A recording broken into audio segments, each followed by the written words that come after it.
নমস্কার বন্ধুরা, kitchen Barack বানাতে সবাইকে স্বাগত। আজকে আমি পিস পোলাও বানাবো, তো ভিডিওটা স্কিপ না করে পুরোপুরি দেখবেন। খুবই ভালো একটি ভিডিও।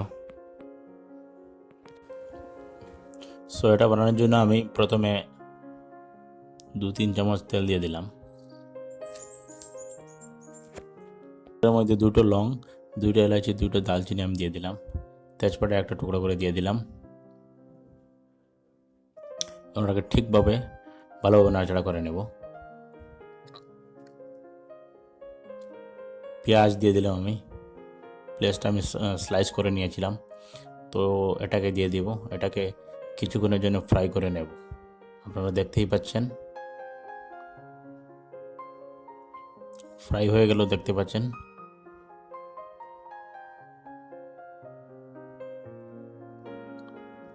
এখন এটার মধ্যে ভিজিয়ে রাখা আধা কাপ মটর আমি অ্যাড করলাম, সবুজ মটরটি।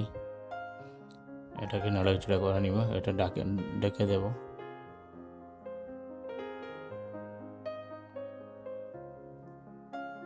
ঢাকনটা সরিয়ে নিলাম। এবার দেখতে পাচ্ছেন কিছুটা হয়ে গেছে।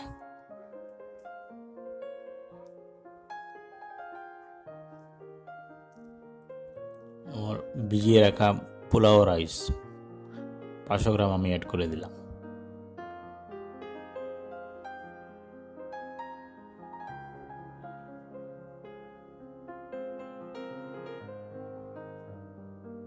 এটার উপরে জল দিয়ে দেব।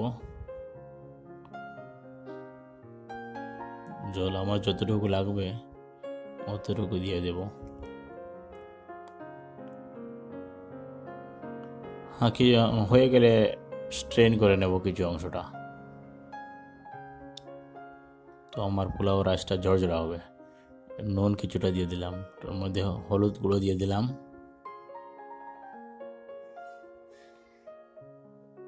ঠিক ভালোভাবে নাড়াচাড়া করে নিলাম। আবার ডেকে দিচ্ছি। এবার আমি ঢাকনটা সরিয়ে নিচ্ছি। দেখতেই পাচ্ছেন আমার পোলাও রাইসটা অলমোস্ট হয়ে গেছে। এখন আমি এটাকে স্ট্রেন করে নেব। স্ট্রেন করে নিলাম। এখন আমি এটার মধ্যে 1/4 গরম মশলা অ্যাড করে দিলাম। এটার টেস্ট একটু বাড়বে। একটু হালকা হালকা হাতা দিয়ে নেড়ে দিলাম।